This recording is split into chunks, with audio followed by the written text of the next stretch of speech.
What's going on, conquistadors? It is Scotty the Chunky Spaniard. Welcome back to Round Like Me, and this is the super cool, hipster, mega intro to copy everyone else that's doing these same kind of intros. I'd tap the screen and clap and be like, whoa, yo, what's up?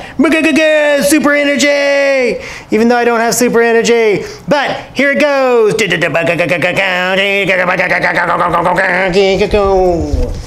Cool intro music. My classroom. Pop, thank you, trying to be cool with the kids. Yeah.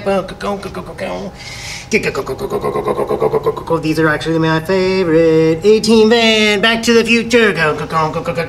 Refrigerator and microwave. Aerial shot. Feet walking. Feet walking. More cool stuff.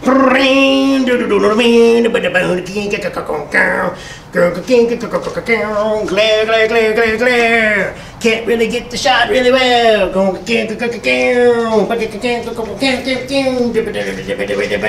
Cool stuff. Now I'm a cool vlogger because I got one of these things that costs way too much money.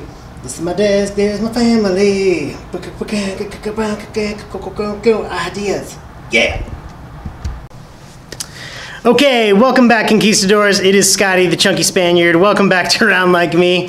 I want to do a fun little intro like that. It's probably pretty cheesy. Reminds me of, oh my gosh, what was the dude's name from Emperor's New Groove? Gronk? That sounds way too much like Rob Gronkowski.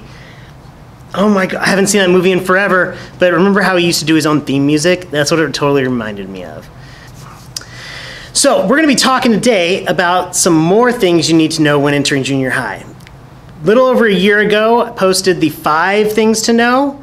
Here are 7 more things that you need to know when entering junior high. 7. And they're in no particular order. And these are clearly my opinion, but these are from my observations being a junior high teacher. So if you're entering middle school, junior high, any of those 6, 7, 8, 7, 8, any of those, here are these new rules that might help you survive a little bit more and acclimate to the climate of a junior high campus.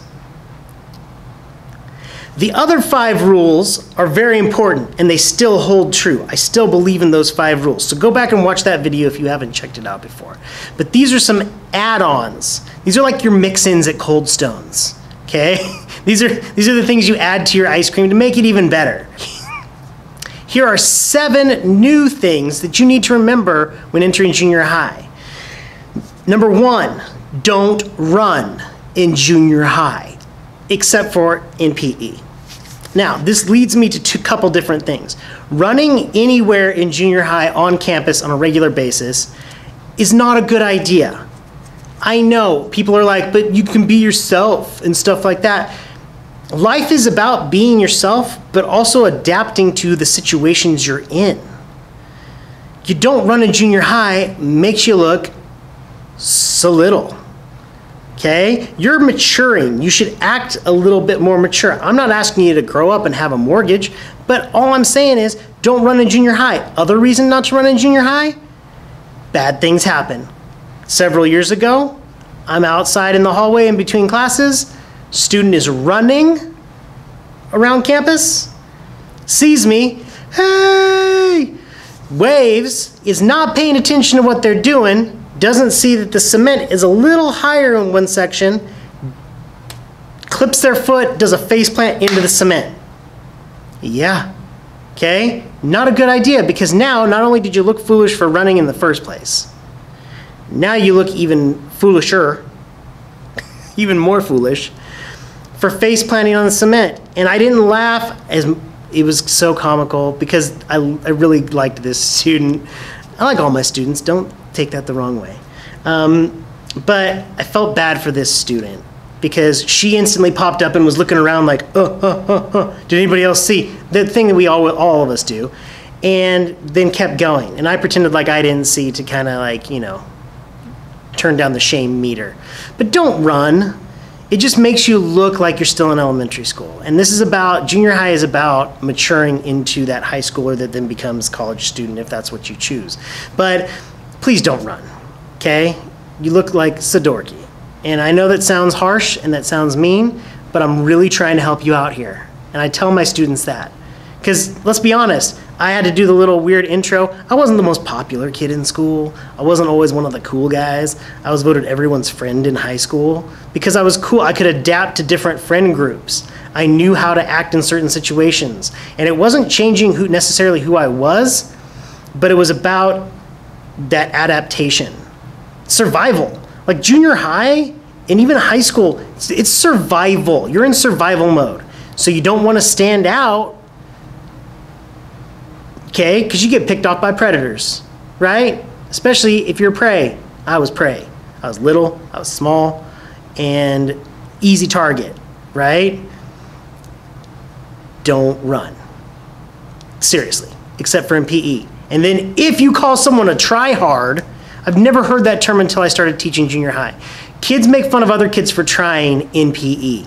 Oh, you jerk face. Makes me want to punch you, okay? If they had the paddles again, it'd be like, man, game on. Don't call someone a try-hard, you jerk face. That's not even a rule, that's like a sub-rule. That's like rule 1A, okay? Don't call someone a try-hard because they're actually putting forth more effort and are gonna be more successful than you. You should call yourself loser number 1 because you're loser and you don't try. Rule number 2. Rule number 2, no rolling backpacks. I said it, no rolling backpacks. Why? Okay, it's just horrible. My daughter, Lucy, wanted a rolling backpack this year. And I'm like, Lou, I'm gonna help you out here. I love you, and I want you to be yourself, but no rolling backpacks. Okay, because you just don't want that. And I'm trying to think of a better reason. Okay, so rule number 2. This one also goes back to adapting. Okay, I'm not trying to change you as people, trust me. You can love all the things that you love. This is not me trying to make everyone conform.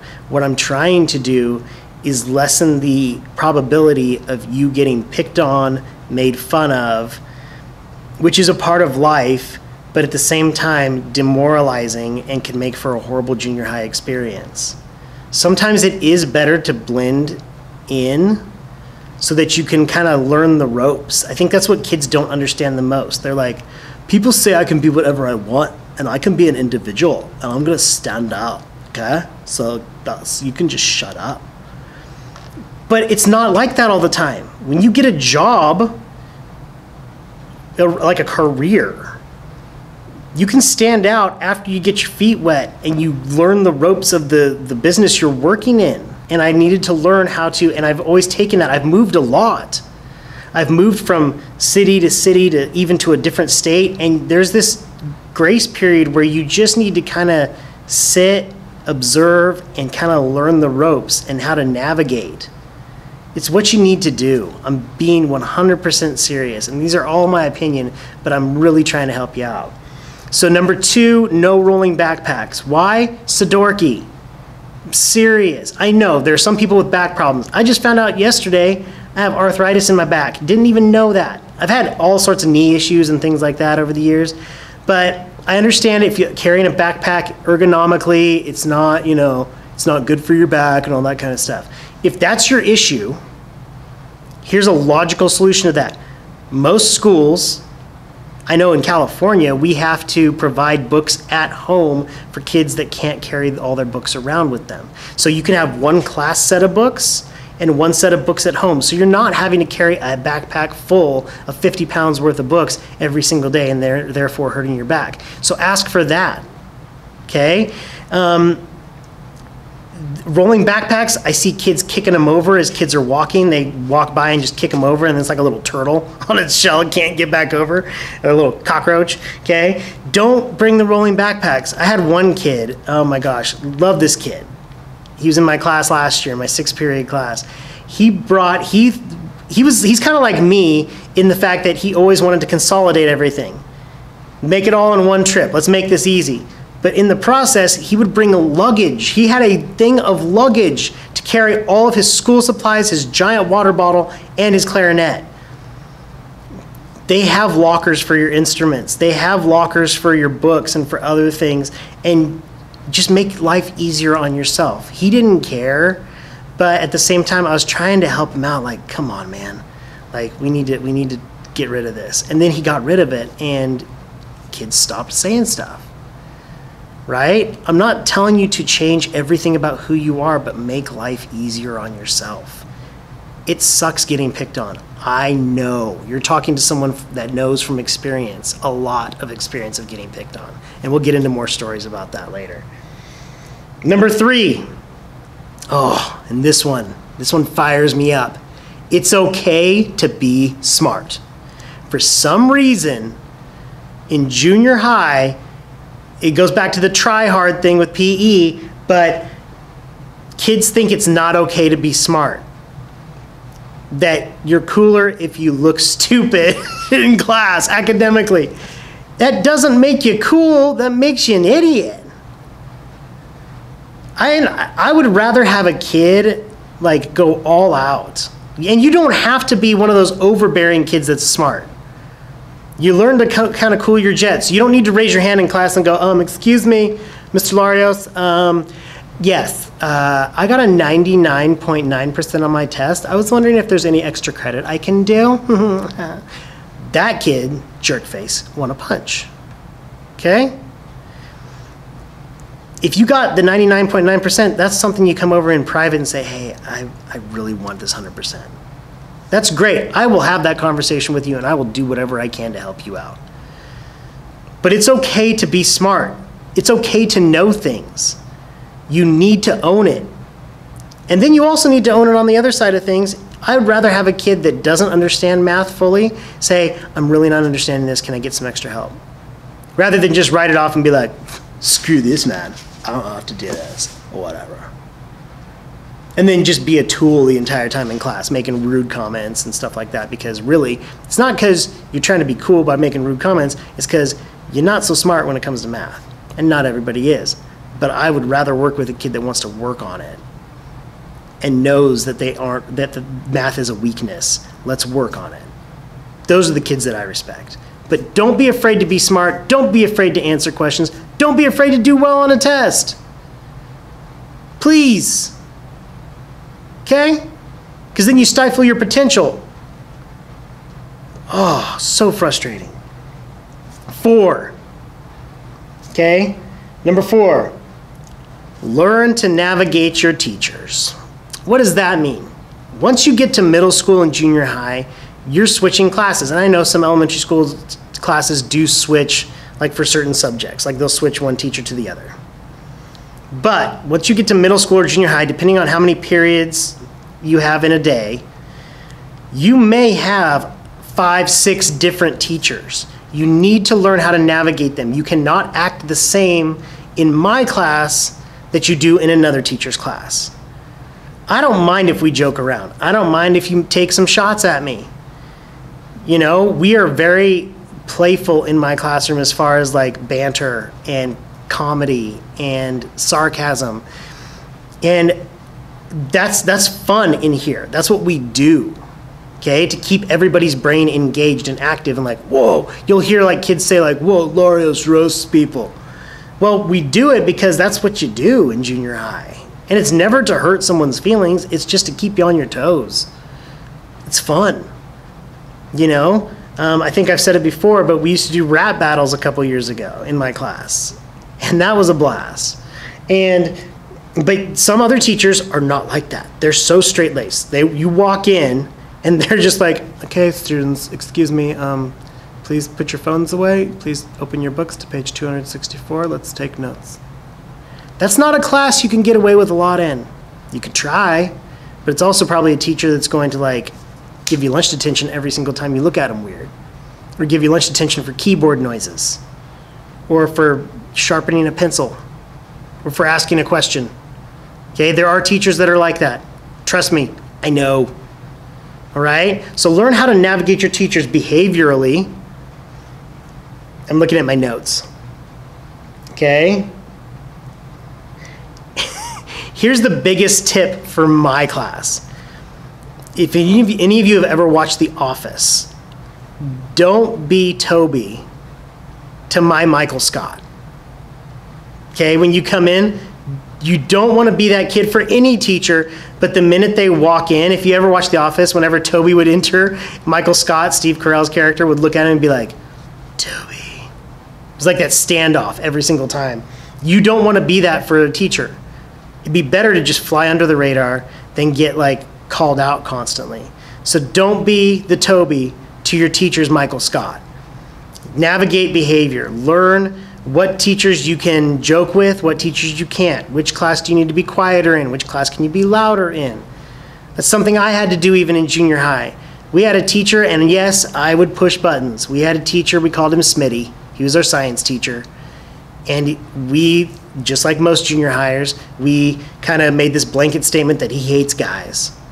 Well, he hated guys in our class because we made his life miserable. And we did it on purpose. So did he hate guys? Yeah, but he hated guys because of us. So don't be those people. Okay, learn how to navigate your teachers, which teachers require their homework, which ones are sticklers for homework, which ones are sticklers for paying attention and writing notes, which ones can you get away with a little bit more. And I'm not telling you to try and get away with stuff, but you know what I'm talking about. Ones where you can kind of space off, or you're having a rough day and you can kind of just zone. Learn which teachers that works in, then their classes. Number 5, this turned out to be a long video, sorry. Don't wait till the last second to turn your grades around. This one holds true. My students last year, I had one in particular that waited till the last 3 weeks of school to try and turn an F around. It didn't work out so well. Some kids can pull that off, most can't. And again, know your teachers. If your teacher won't let you turn in late stuff, maybe your teacher will. But don't wait till the last second to turn your grade around, because a lot of times it's too late.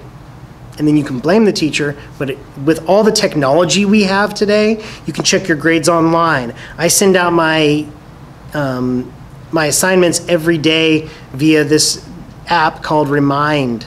So every parent and student that signs up for it gets a text message. It's written on the homework whiteboard in the back, and the students are given free planners at the beginning of every year that they can write their homework down in. It's on the website. So app, text message, website, whiteboard, planner. No excuse not to know what is due. Plus you have friends. Text or message them. There's no excuse not to know what to do. Don't wait until the last second to turn your grade around. Number 6, put the phone away and learn to interact with other humans. I'm not talking about putting your phone away in class. That's already a given. Phone should be put away unless the teacher's having you do something on there. And there are some teachers that have figured out how to integrate technology and cell phones into their classrooms. But I'm talking about during lunchtime. I know our high school allows phones to be out. We don't really allow phones to be out, but it still doesn't prevent kids from trying to be on their phones, which they are highly addicted to. But put the phone away and learn to interact with humans. It's a life skill that you really need to learn. And I know parents don't set the best example. I know I don't always set the best example with my phone. It's something I gotta work on.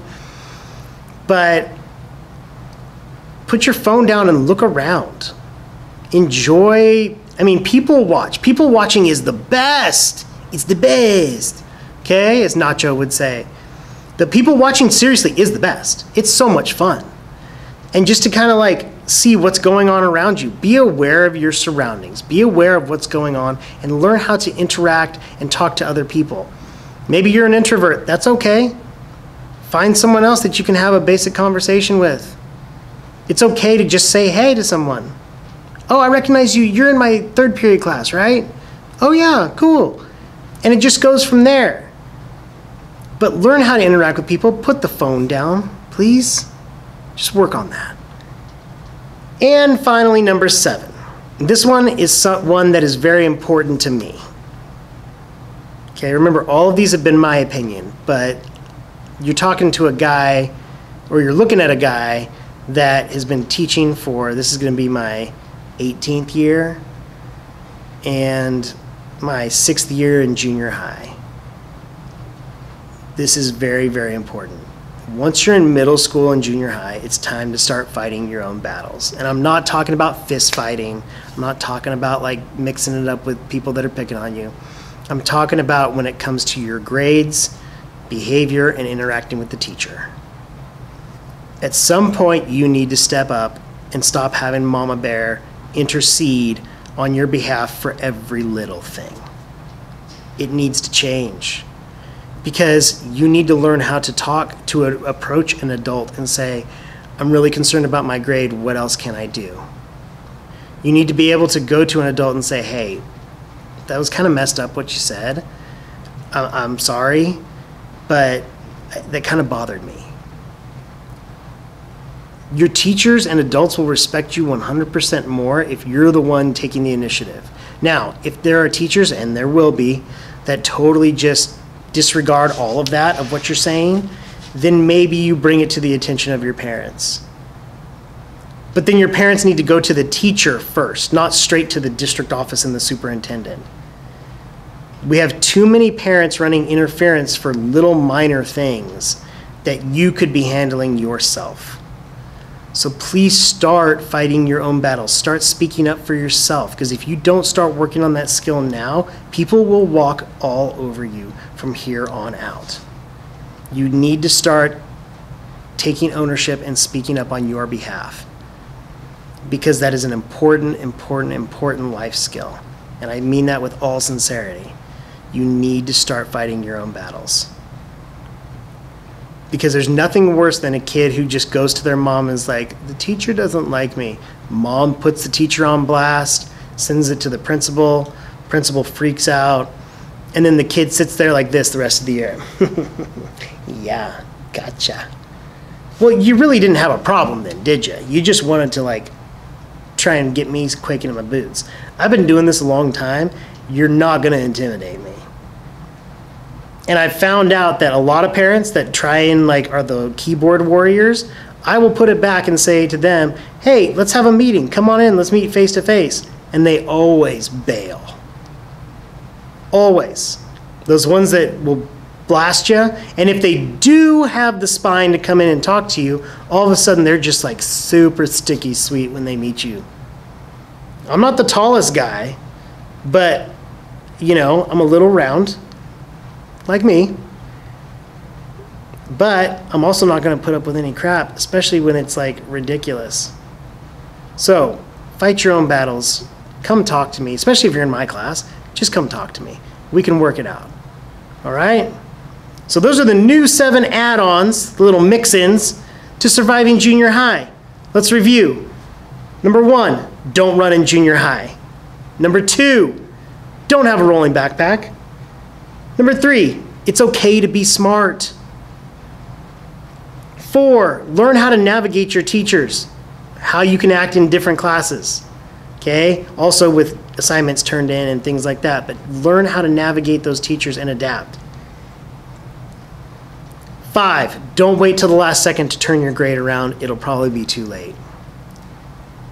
6, put the phone away. Learn how to interact with other humans. And 7, it's time to start fighting your own battles and speaking up for yourself. Thanks for watching Round Like Me, Conquistadors. Make sure you come back tomorrow for a new junior high episode. Okay? And remember to be a better person tomorrow than you were today. And I'll see you next time.